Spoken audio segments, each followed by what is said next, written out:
Que alegria, né, nós temos. Vamos abrir nossas Bíblias em Apocalipse, capítulo 11, amados. Livro de Apocalipse, capítulo 11. Nós estamos estudando o ministério das duas testemunhas judias, a partir do versículo 3 do capítulo 11. E vamos ler apenas esses 11 versículos, do 3 ao 13.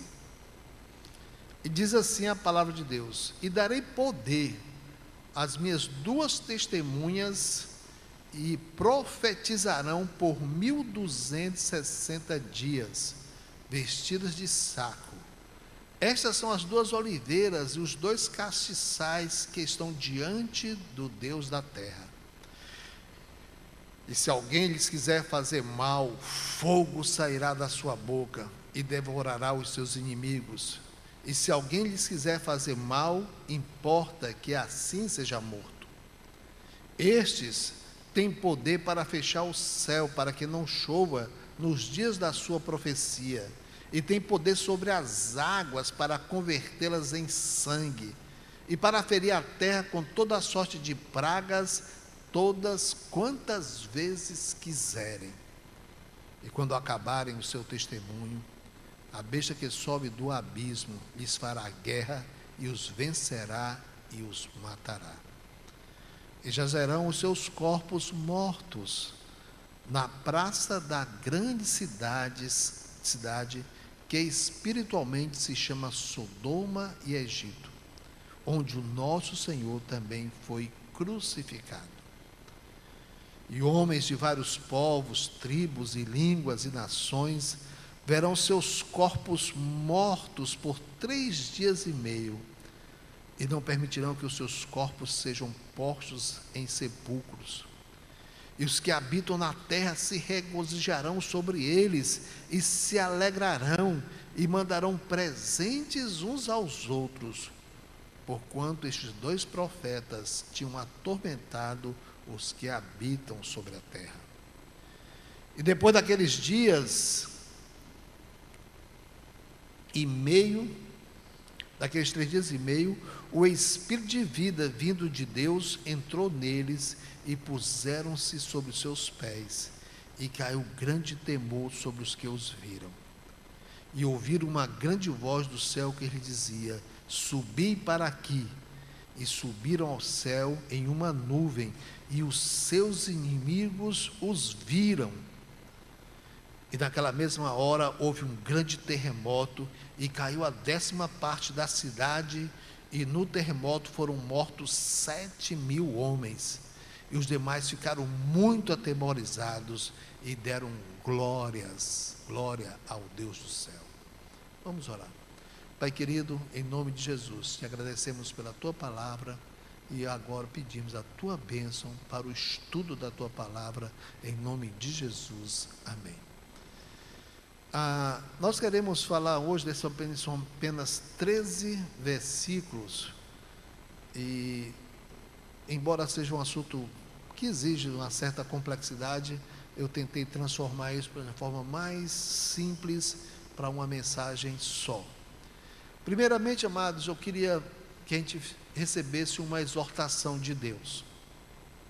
Eu não sei o que é que se passa na sua cabeça quando nós estamos estudando estes assuntos, mas eu queria que você prestasse muita atenção no que diz Apocalipse capítulo 1, versículos de 1 a 3. É uma exortação de Deus para nós. Olha o que diz Apocalipse capítulo 1, versos de 1 a 3. Revelação de Jesus Cristo, a qual Deus lhe deu para mostrar aos seus servos as coisas que brevemente devem acontecer, e pelo seu anjo as enviou e as notificou a João, o seu servo, o qual testificou da palavra de Deus e do testemunho de Jesus Cristo, de tudo o que tem visto. Bem-aventurado aquele que lê e os que ouvem as palavras destas profecias e guardam as coisas que nela estão escritas, porque o tempo está próximo.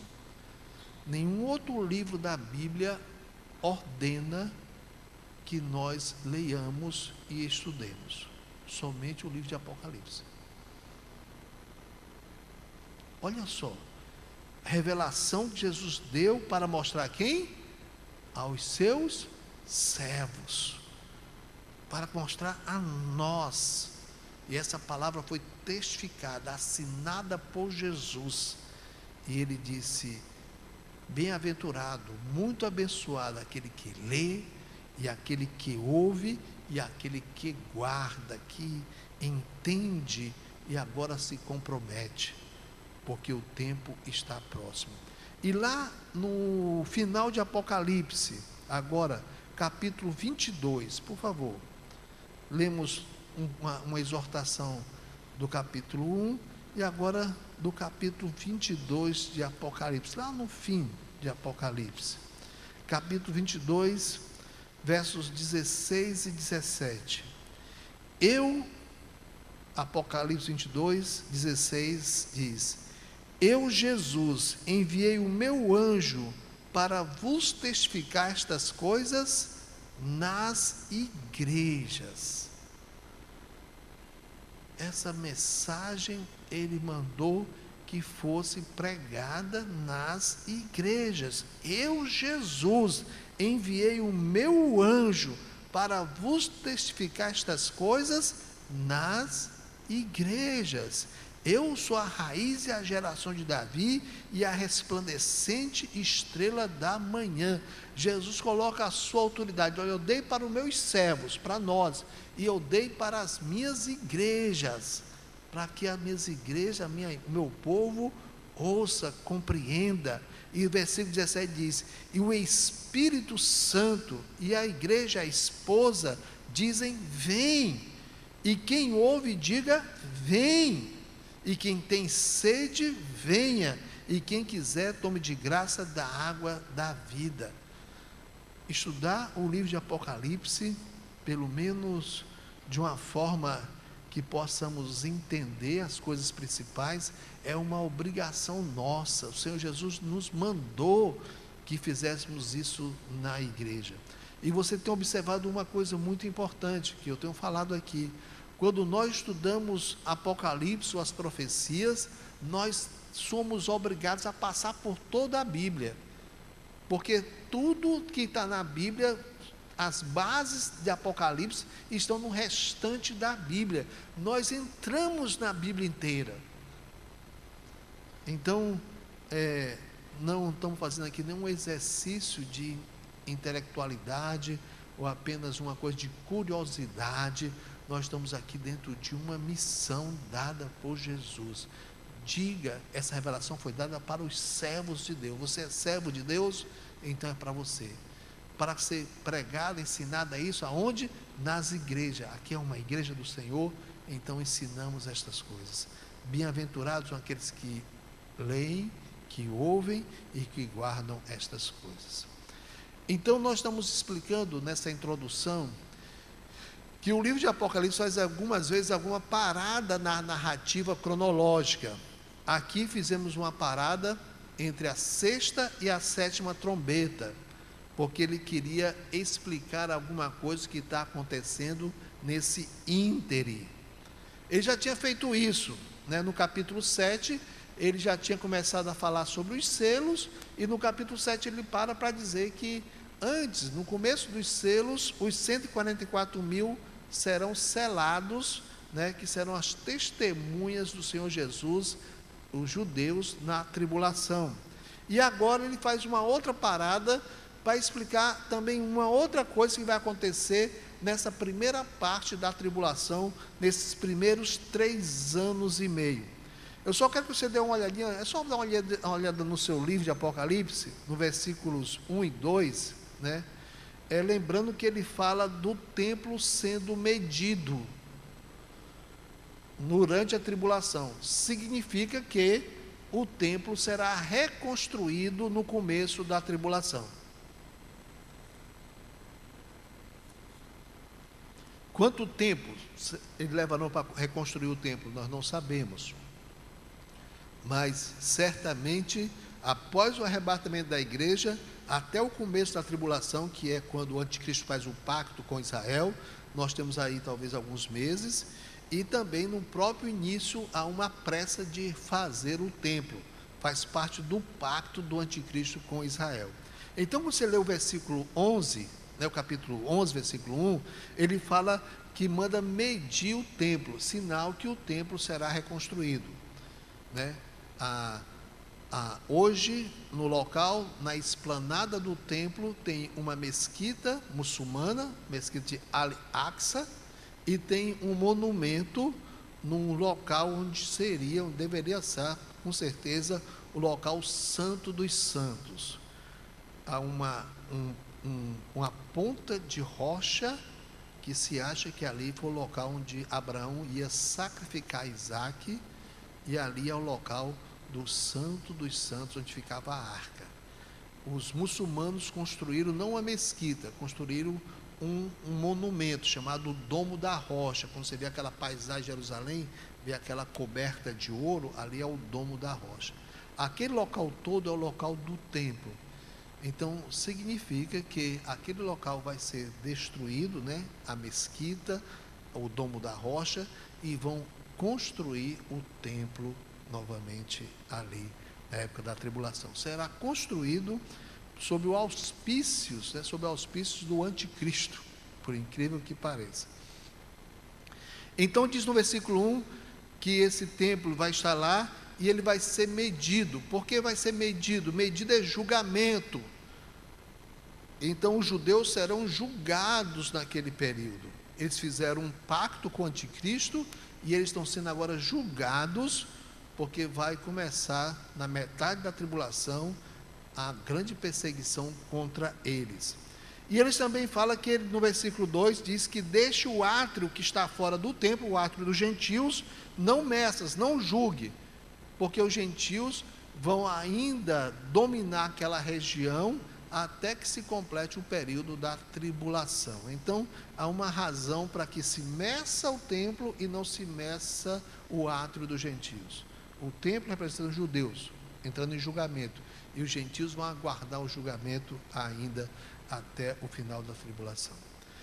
Aí no versículo 3 ele começa a descrever o ministério dessas incríveis duas testemunhas. E eu quero fazer, como eu disse, de uma forma muito objetiva. Se a gente sair daqui respondendo mais ou menos essas 4 perguntas, nós conseguimos o nosso objetivo de entender esse capítulo 11. 4 perguntas. Quando será esse ministério de 42 meses, 3 anos e meio, dessas duas testemunhas? Será do início para o meio da tribulação ou do meio para o fim da tribulação? A tribulação vai ser 7 anos, 2 períodos de 3 anos e meio, 2 períodos de 42 meses.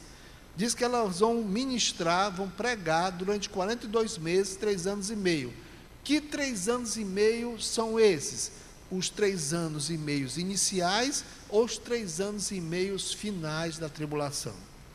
Segunda pergunta: quem afinal serão essas duas testemunhas?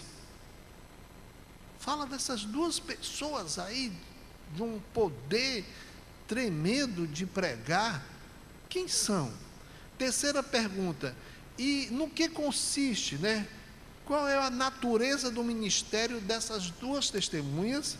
E a quarta pergunta: por que são necessárias essas duas testemunhas na tribulação, nesse ponto da história e do plano de Deus? Ok? 4 perguntas que, se nós nos orientarmos, nós vamos entender o capítulo 11. Quando é que elas ministram? Quem são elas?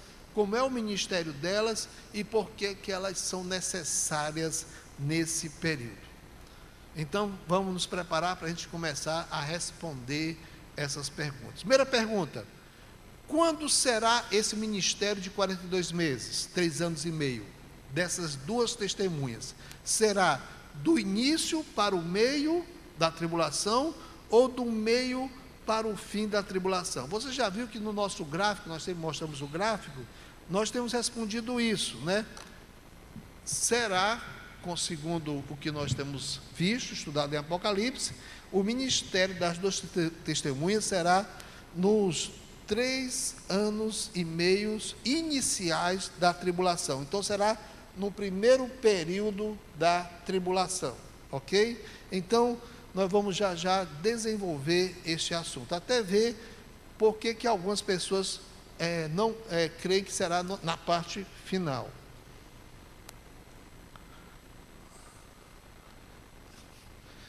Okay. Muito bem, então está aqui o nosso gráfico, já mostrei o gráfico aí de Apocalipse, o arrebatamento da igreja. O arrebatamento da igreja começa a tribulação? Não, a tribulação só começa com o pacto do anticristo com Israel. Da início da tribulação, nós temos 3 anos e meios iniciais e 3 anos e meios finais. Como eu coloquei nesse primeiro período, os 6 primeiros selos, o ministério dos 144 mil judeus e o ministério das 2 testemunhas judias, eu coloquei aqui na primeira parte da tribulação, 3 anos e meio, primeira metade da tribulação, vai ter os 7 selos e vai ter o ministério dos 144 mil judeus e das 2 testemunhas judias, ok? Primeira coisa, nós localizamos esse evento. Quem pensa que será no segundo período da tribulação? Tem alguns autores, bons autores, que acham que o ministério das 2 testemunhas será na segunda parte da tribulação. Um dos mais famosos é o John MacArthur. Aquela Bíblia comentada de John MacArthur, ele fala sobre isso, mas ele não está sozinho não. Há bons autores que também creem que o ministério das 2 testemunhas está na segunda parte da tribulação. Agora nós respondemos, será na primeira parte da tribulação, nos primeiros 3 anos e meio. Vamos dar 3 argumentos porque que nós defendemos, achamos que vai ser na primeira parte da tribulação. Primeiro, a descrição do período deles não combina com a segunda parte da tribulação, ok? Então, você vai ver e vai concordar comigo, né? Nós já começamos a estudar as trombetas, que é a segunda parte da tribulação, e depois das trombetas, as taças. Gente, na época das trombetas, as tragédias, as pragas anunciadas e realizadas das trombetas, vai colocar o mundo todo num pavor.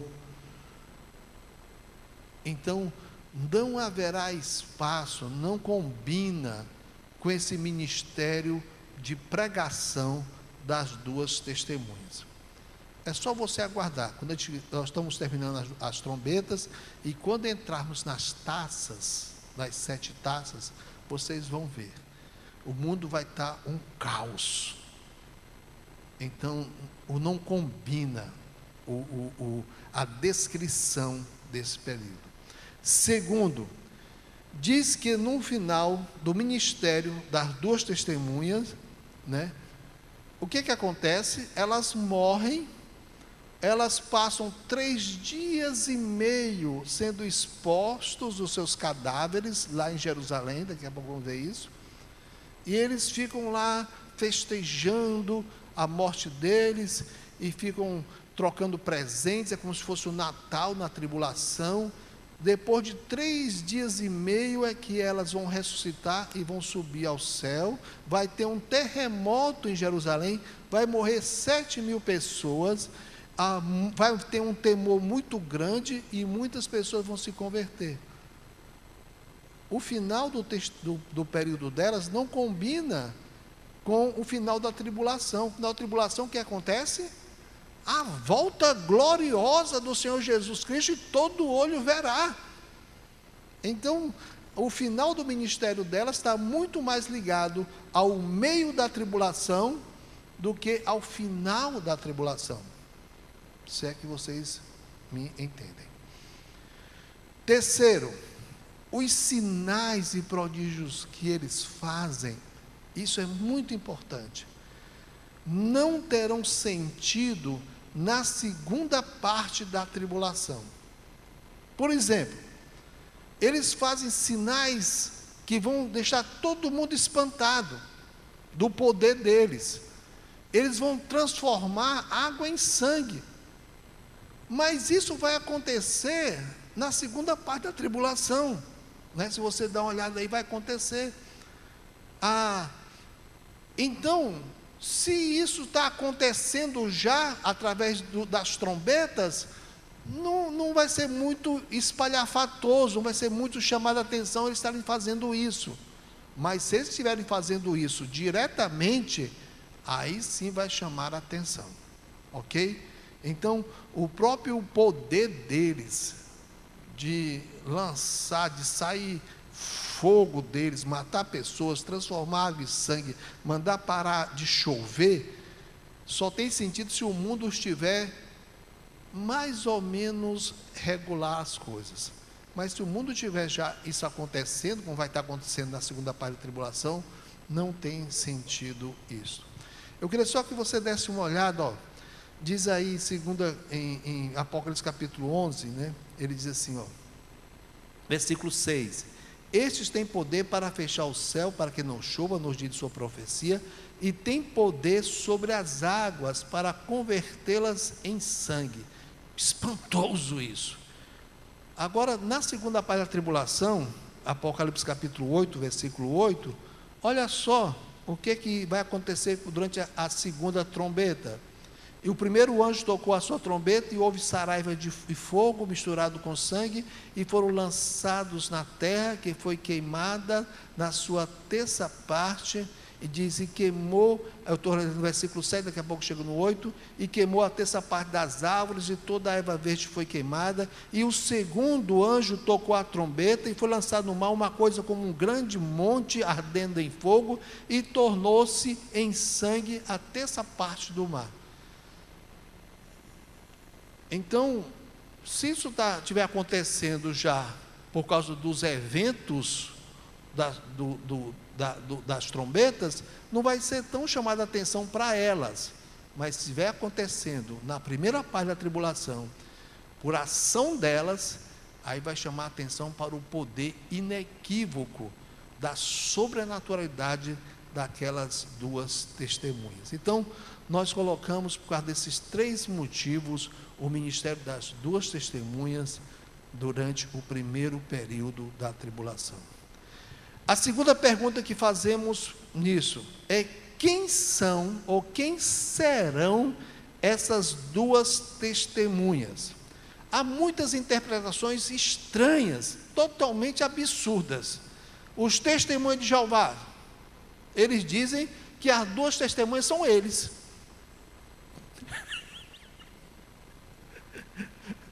Se você pegar o do testemunho de Jeová e perguntar quem são essas duas testemunhas do Apocalipse capítulo 11, são as testemunhas de Jeová. Mas fala duas. E vocês são tantos espalhados pelo mundo que fala só de duas, né, Margarida? Como é que foi? Chegou o testemunho de Jeová na casa da pessoa. Quem é?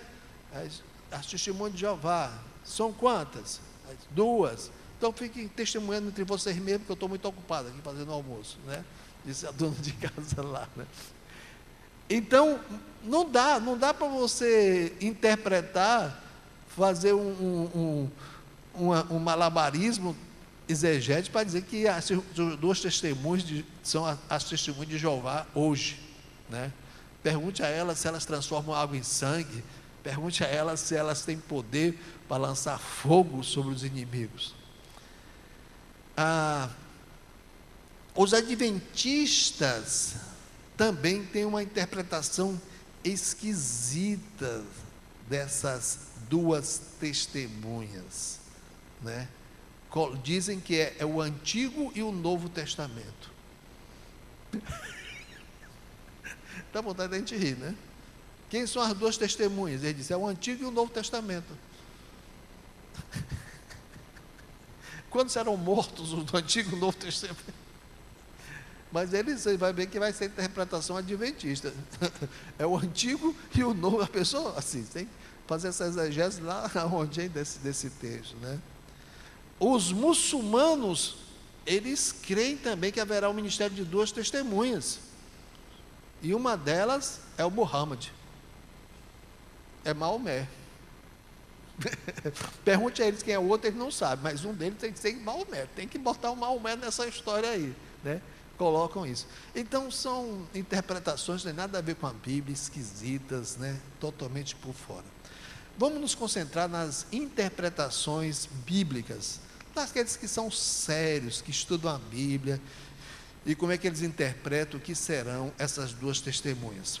Alguns dizem, em primeiro lugar, que eles são Elias e Moisés.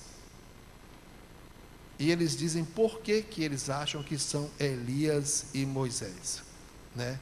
Eles dizem, porque Elias foi assunto ao céu e não morreu, né? Foi levado pela carruagem de fogo para o céu. E Moisés, a Bíblia diz que Deus escondeu o corpo de Moisés, até hoje ninguém sabe onde está o corpo de Moisés. Então, eles não morreram, então também porque o que as 2 testemunhas vão fazer lá na tribulação, se parece muito com o ministério deles, né?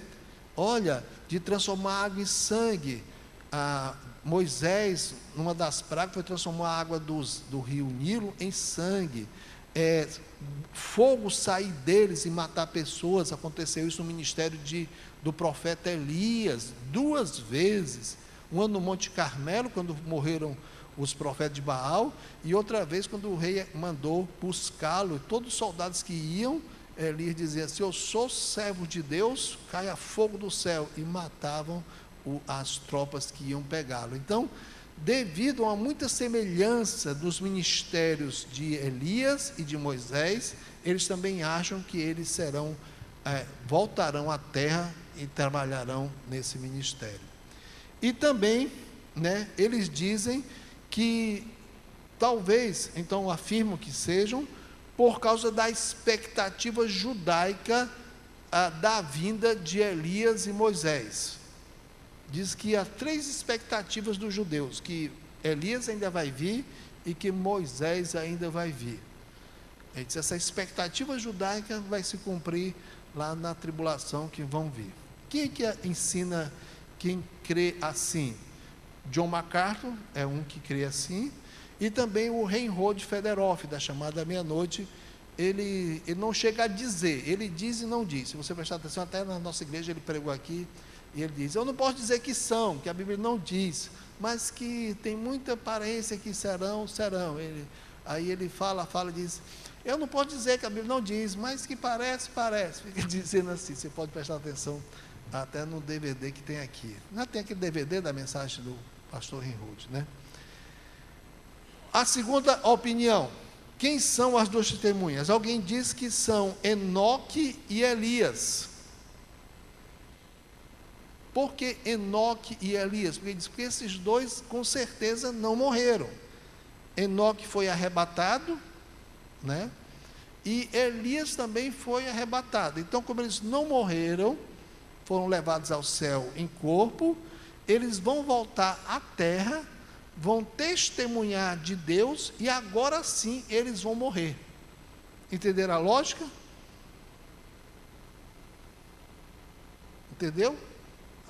Entendeu, Jonas, a lógica? O pessoal não está entendendo, não. Mas você está entendendo. Tá? Porque Enoque e Elias, porque não morreram. E a Bíblia diz, Romanos 6:23, qual é o salário do pecado? É a morte. Eles eram pecadores? Eram. Então eles têm que morrer. Certo? Olha a lógica deles. Entendeu, Bruno Braga? Tem que entender isso. Você vai para Israel, tem que entender isso. Senão você não vai, não passa nem na alfândega lá. Certo? Essa segunda opinião diz quem é as 2 testemunhas, quem são? Enoque e Elias. Por quê? Porque eles não morreram. eles foram para o céu sem passar pela morte. E segundo eles dizem, a Bíblia diz que a alma que pecar, essa morrerá. E o salário do pecado é a morte. Eles eram pecadores. Então, como Deus adiou a morte deles, mas eles têm que voltar à terra para morrer. E vão morrer quando? Na tribulação. Pegou? Entendeu? Pergunta se a Laís entendeu.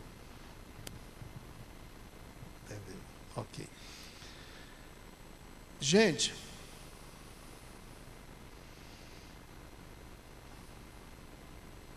vou para a terceira opção, depois eu vou dizer por que eu não creio nas duas, certo? Terceira interpretação. Quem são as duas testemunhas? São dois judeus na época da tribulação. Nem é Elias e Moisés, nem é Enoque e Elias. São duas pessoas que devem ter nascido já, né? E que serão usadas por Deus durante a tribulação.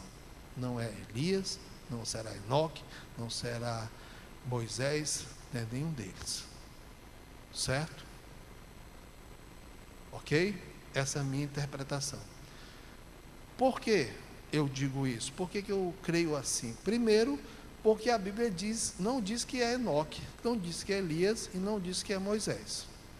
A Bíblia não diz que não é nenhum personagem do Antigo Testamento. Então, eu estou num caminho bom.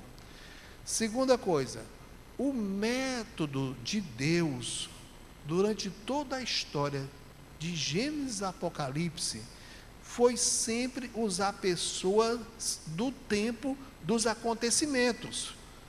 Antes do dilúvio, ele chamou quem? Noé, porque Noé vivia lá. Ele não pegou uma pessoa de outra época para construir a arca, pegou alguém da sua época. Quando foi criar um povo, chamou quem? Abraão. Ele não pegou Noé, lá do tempo do dilúvio, para formar a terra de Israel, pegou alguém da sua época. Quando o povo estava 400 anos escravizado no Egito, para tirar o povo do Egito, para desafiar o faraó, para ser usado por Deus, chamou quem? Moisés, alguém da sua época. Quando, por volta do século VIII, a nação de Israel estava se desviando dos caminhos de Deus, e Deus precisava de um profeta para dizer: olha, vocês são piores do que os animais. O burro conhece o seu dono, o jumento conhece o seu dono, mas o meu povo não conhece o seu Deus. Vocês são piores do que os animais. Ele chamou Isaías, da sua época. Quando ele quis anunciar o nascimento do Messias, ele pegou João Batista, que era contemporâneo de Jesus, para anunciar, para ser o precursor do Messias. Quando ele quis que a igreja se espalhasse, começasse as viagens missionárias pregando pelo mundo, ele chamou alguém da sua época, chamou o apóstolo Paulo. Esse é o método de Deus. No início do terceiro século, o cristianismo já estava se desviando, já estava sendo criado o que nós chamamos hoje de igreja católica, porque o bispo da igreja de Roma já queria ser o mandatário de todas as outras igrejas, de todas as outras igrejas espalhadas pela Europa. E Deus levantou um homem chamado Hipólito. Uma vez eu contei aqui a história para ele, tem no nosso site, procura lá Hipólito, que tem a história de Hipólito.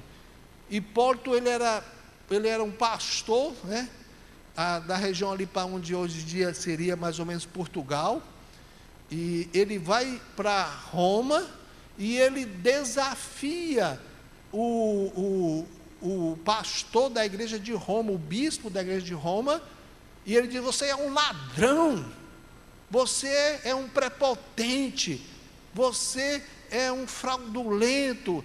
Chamava-se Zeferino, o nome desse bispo de Roma. E ele estraçalha com ele. Depois ele morre e assume outro homem chamado Calixto. Ele diz: esse aí é o súdito de Satanás também. Para poder acabar com para poder confrontar aquela heresia de que alguém como líder de uma igreja maior, seria agora o representante vigário de Cristo na terra, Deus levantou um homem chamado Hipólito, da sua época. Depois foi preso e morreu desterrado. Mas é interessante, né, que na história de Hipólito, já contei uma vez a vocês, que se sabia muito pouco acerca da história de Hipólito. Sabia que ele tinha sido um grande servo de Deus, que tinha vivido no início do 3º século, e que ele tinha sido um homem muito zeloso, e tinha morrido como mártir da sua fé, e depois a Igreja Católica o tornou como santo, Santo Hipólito. Ele é santo da Igreja Católica, né? Apesar de ser crente. Então ele foi canonizado porque ele foi um homem de muita fé, foi um homem direito, um homem que foi muito zelo e morreu pela sua fé, e depois ele foi canonizado. E sabia-se muito pouco acerca de Hipólito. Quando chegou no século XIX, estavam escavando em Roma e encontraram uma estátua de Hipólito. E naquela estátua de Hipólito, embaixo o nome dele, e tinha as obras que ele tinha escrito, e encontraram algumas obras que ele tinha escrito. E ele dizia que o bispo de Roma daquela época era ladrão, sem vergonha, safado, e sabe quem era? Os 2 papas da Igreja Católica da época. Se a Igreja Católica soubesse disso antes, nunca tinha canonizado Hipólito, mas só descobriram isso, e ele está na lista dos chamados, seu irmão Domingos, antipapa. Ele é um antipapa, né? Embora seja considerado como santo, que já tinha sido canonizado, não pôde mais tirar. Mas eu queria dizer para vocês é que quando a igreja, né, o cristianismo estava no século XV, início do século XVI, né, já cheio de coisas erradas, de superstições, e na Alemanha Deus levantou quem? Um monge católico chamado Lutero, para pregar aquelas 95 teses, para bradar, para poder exclamar ao mundo inteiro que o homem é salvo pela fé em Cristo, independente das obras, que não precisa de nada e de ninguém a não ser de Cristo. Mas Deus levantou um homem da sua época. Quando no século XIX precisava de uma restauração, de um revivamento missionário, Deus chamou William Carey, né, para ir para a Índia e fazer um grande um trabalho missionário. Chamou pessoas da sua época. Então, um mero argumento, o segundo argumento que eu creio, que as 2 testemunhas não serão nem Enoque, nem Elias, nem Moisés, porque esse não é o método de Deus. Deus não tira alguém de uma época para testemunhar em outra época.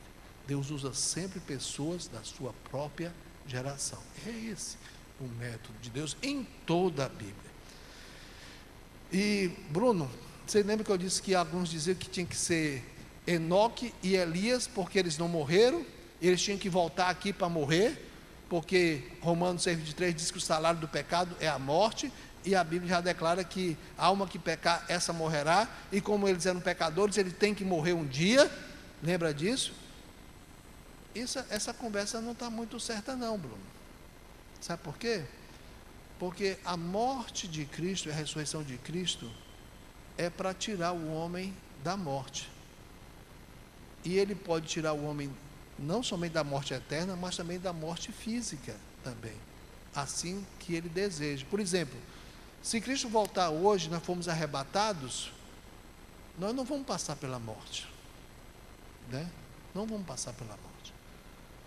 Não vamos precisar morrer para poder ser arrebatados, porque os efeitos da morte e ressurreição de Cristo serão aplicados diretamente em nossa vida, sem precisarmos passar pela morte. Então, eles pela fé podem ter recebido e receber essa bênção de não precisar passar pela morte. Espero que nós possamos ter entendido. Terceira pergunta: em que consiste o ministério dessas 2 testemunhas? Diz primeiramente, amados, que essas 2 testemunhas vão pregar na tribulação vestidas de pano de saco. Pano de saco no Antigo Testamento, você pode ver, Gênesis 37, 34, é sinal de grande arrependimento, de grande contrição, de grande quebrantamento. Por quê? Porque elas estão ali pregando, principalmente numa época, tanto os judeus estão sendo julgados, lembra que o templo foi medido, né? E os gentios também serão julgados. Então elas estão no espírito, no sentido de que estão pregando um verdadeiro arrependimento, um quebrantamento. Quando havia uma contrição muito grande, então eles se vestiam de pano de saco, colocavam cinza, colocavam pó sobre si e vestiam essas roupas secas, essas roupas duras, essas roupas rústicas, para demonstrar o seu arrependimento. Então elas vão estar pregando uma mensagem de profundo quebrantamento, de profundo arrependimento. Diz que elas terão um tempo determinado, elas vão poder pregar 3 anos e meio, 42 meses. Isso é dito em Apocalipse capítulo 11, versículo 3, e é dito também no versículo 7. Eu darei poder às minhas 2 testemunhas e profetizarão por 1260 dias, quer dizer, 42 meses ou 3 anos e meio. E diz no versículo 7, e quando acabarem o seu testemunho, então elas têm um tempo determinado de seu ministério. Diz o versículo 5 e 6, que elas terão um poder de pregar, que vai haver oposição, mas que elas têm o poder de combater, de repelir. Olha, e se alguém lhes quiser fazer mal, fogo sairá da sua boca e devorarão seus inimigos. Elas serão invencíveis, elas serão imbatíveis. E se alguém lhes quiser fazer mal, importa que seja morto, elas têm poder de matar os inimigos. Este tem poder para fechar o céu para que não chova.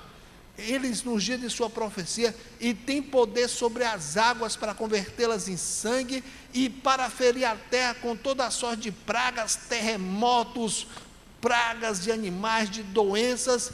E quantas pragas Deus usou na vida de Moisés para a saída do Egito? 10 pragas. As 2 testemunhas têm poder de usar quantas pragas? Quantas? Quantas quiserem. Então mostra de um ministério com poder de sinais e que elas são invencíveis.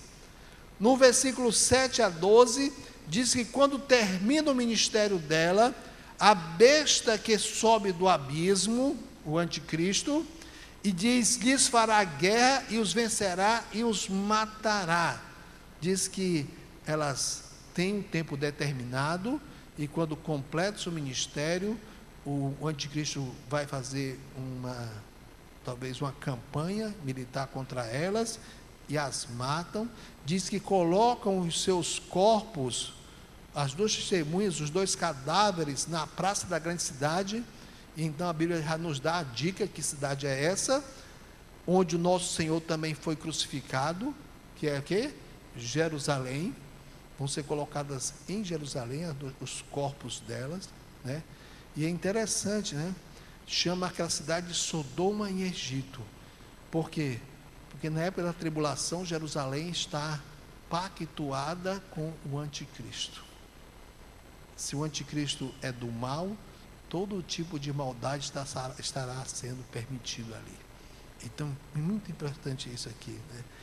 Aí diz, amados, olha, quando elas morrem, os corpos delas ficam lá em exposição, eles não permitem, versículo 9, que elas sejam sepultadas, os corpos têm que ficar à vista, eles estão celebrando a vitória. E eu acho bem interessante, porque que eles esperam 3 dias e meio. 3 dias e meio corresponde a 3 anos e meio da tribulação, né? 3 dias e meio. Mas há uma coisa bem interessante. Por que 3 dias e meio? Certamente 3 dias, porque o Senhor Jesus Cristo ressuscitou quando? No início do 3º dia. O mundo todo vai estar na expectativa daquelas 2 testemunhas. Primeiro dia segundo dia, terceiro dia, elas não ressuscitaram. E vai fazer uma festa. O anticristo venceu. Deus foi humilhado.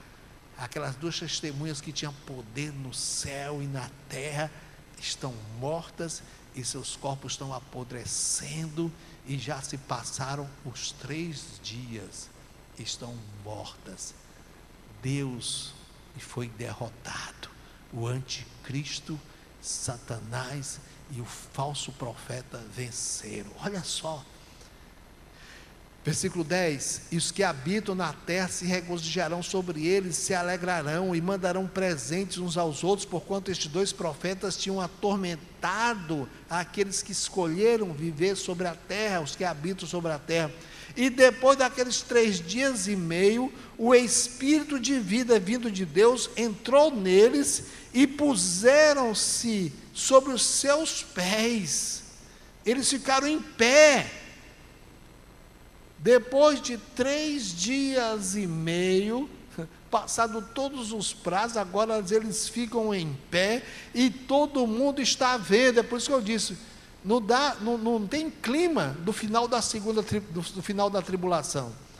Tem que ser no meio da tribulação isso. Os satélites ainda estão funcionando, os meios de comunicação ainda estão funcionando. Na segunda parte da tribulação não estarão mais funcionando, nós vamos ver isso. Mas o mundo todo está acompanhando, como se assiste uma partida de futebol na Copa. É como se vê a sessão do impeachment, né? Todo mundo olhando o que está acontecendo, a votação, e o mundo todo está olhando lá. E depois de 3 dias e meio, elas ficam em pé, e caiu grande temor sobre os que os viram. E elas estão em pé, e ouviu-se, né, uma grande voz do céu que dizia: subi para aqui. Essa voz foi ouvida, será ouvida no mundo inteiro. Olha, e ouviram, e elas subiram ao céu em uma nuvem, e os seus inimigos viram. Não será como o arrebatamento da igreja. O arrebatamento da igreja será num piscar de olhos, né? Estaremos aqui, de repente, o microfone fica, talvez a roupa fique.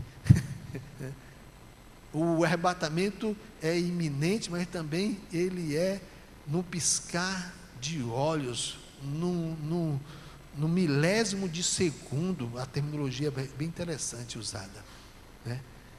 Já o arrebatamento das 2 testemunhas parece que é em câmera lenta, porque eles ficam olhando e eles veem eles subindo ao céu.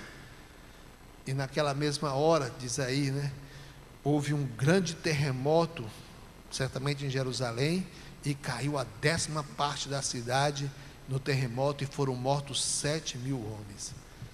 Isso vai acontecer, gente, na metade da tribulação.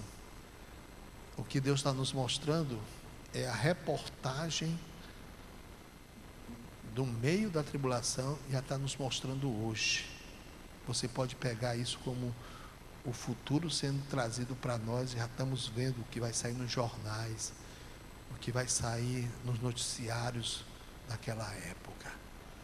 Diz que houve um grande tremor, 7.000 homens morreram naquele terremoto, e os demais ficaram muito aterrorizados, e haverá conversão naquele período. Muito bem, amados. Vamos para a nossa 4ª e última pergunta. Por que são necessárias essas 2 testemunhas neste ponto da história e do plano de Deus? Por quê? Será que nós temos alguma coisa na Bíblia que nos indica por que Deus, no início da tribulação, chama essas 2 testemunhas, vão pregar durante 3 anos e meio, vão mostrar com sinais que elas são de Deus, e vai deixar um pouco de alegria para os incrédulos na morte delas, mas depois vai mostrar que elas eram realmente de Deus e que elas sobem ao céu? Por quê? Em que consiste, né? Por que são necessárias essas 2 testemunhas? Eu vou dar algumas razões aqui. Primeiro, porque é um princípio bíblico.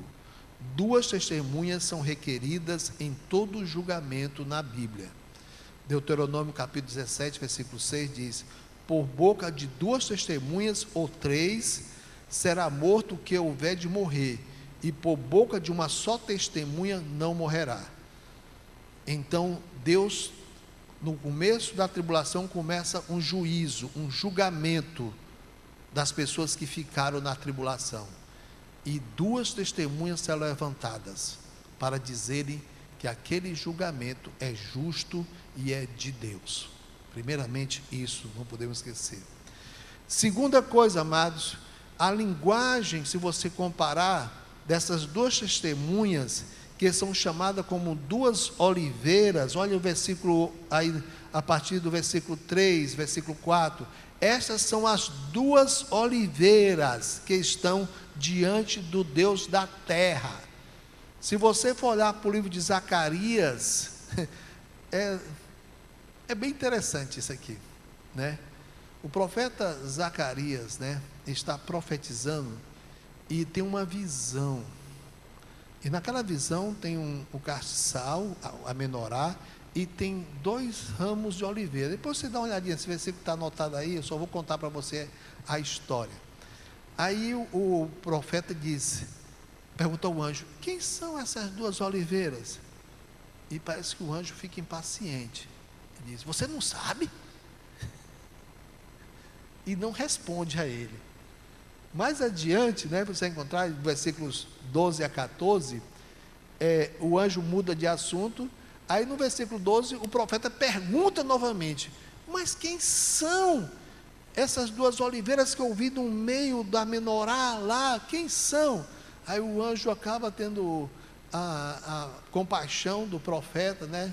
Para ele era tão óbvio, o profeta não sabia. Ele diz: essas são as 2 testemunhas, as 2 pessoas que estão sendo usadas por Deus. No caso aí, como nós falamos aqui, está aí as 2